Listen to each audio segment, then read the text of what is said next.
Capcom. If you love games with a focus on horror like me, Capcom has you covered with the Resident Evil franchise. Mostly. If you want to fight Captain America as Virgil for some reason, yeah, Marvel vs. Capcom has you covered. If you want to channel your inner hunter... Okay, yeah, you get the idea. Capcom has a lot of games. And with all those games, they have become a highly respected game studio. But how did they get there? How did Capcom become this video game Goliath? Well, it all started with a blue boy named Mega Man. In the late 80s, Capcom was known mostly for their arcade titles. Trying to break the mold, Capcom wanted to create a new title made specifically for home consoles.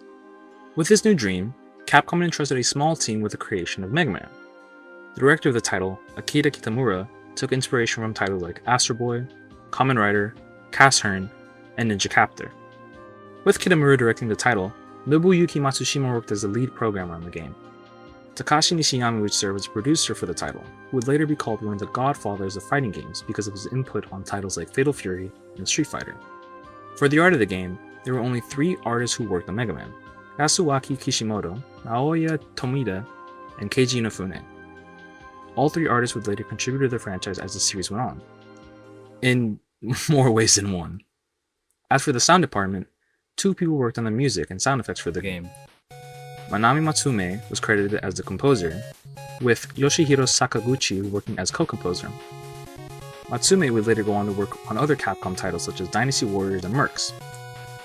She would then work on music for Shovel Knight alongside Jake Kaufman. As for Sakaguchi, he would also go on to work for other important franchises at Capcom, such as the original Street Fighter and Final Fight. If you've been keeping track, that's 8 people I named. Capcom entrusted their first original home console game to a group of 8 people. Golly, did they deliver. The game had tight controls and a very simple game plan. It could be hard, but it's an overall fun time. Mega Man was praised by critics but sadly had unimpressive sales. Even with the lackluster sales, Capcom allowed a sequel to happen, which is what truly skyrocketed the franchise's success.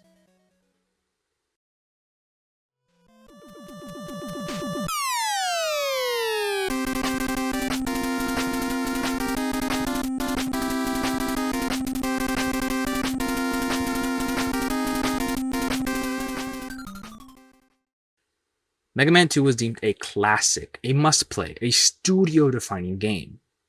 Capcom saw the reception of Mega Man and ran with it, treating him as the face of the studio for many years. Capcom would go on to make several different games including spin-off titles, and a particular spin-off title really cemented how important the franchise would become, not only to me, but for the entire gaming community.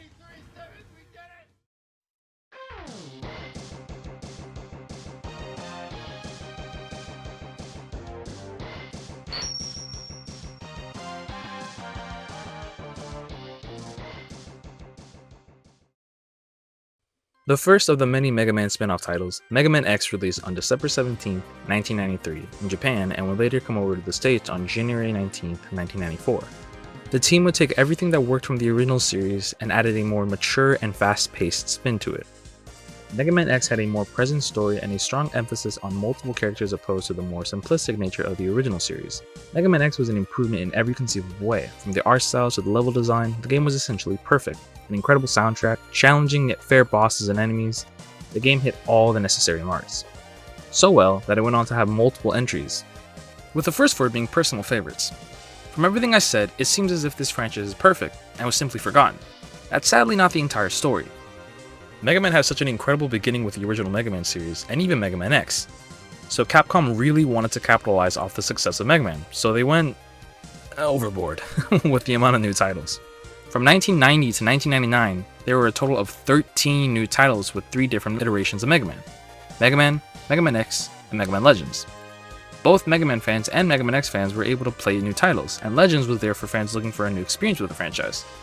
The best part about this point in time was that all the new iterations were overall pretty good. Mega Man X 1 through 4 were all pretty good to damn near perfect. The 2 Legend games were also really good, with the spin-off being a little more arcadey but still fun. If Capcom kept this up, and maybe even slowed down to ensure quality, the Mega Man franchise would be golden.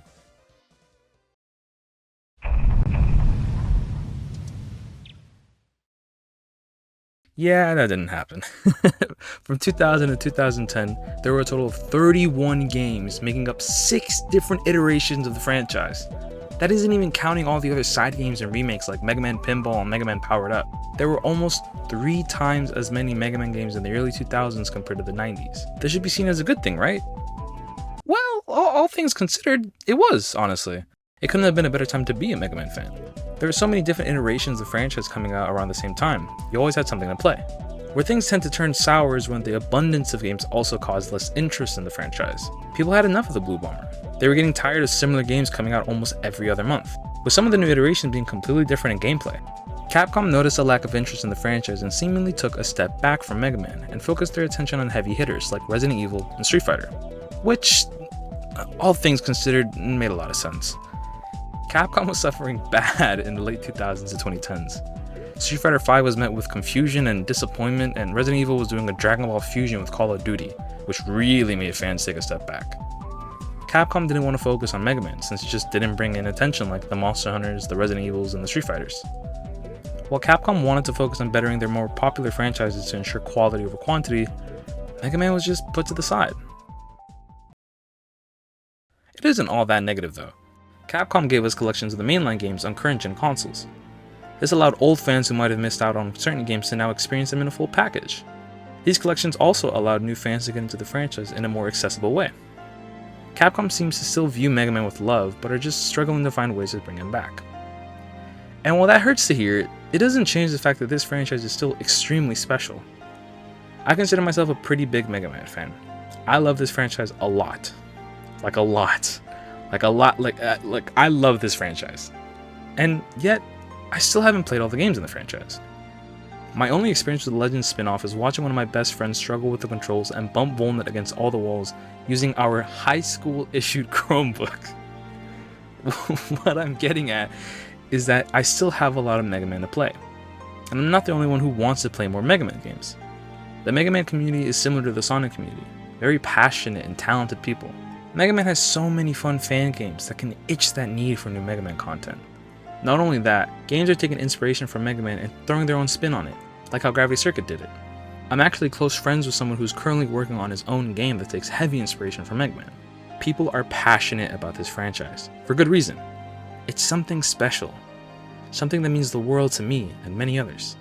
And I hope that Capcom will come back to their Blue Boy sooner than later.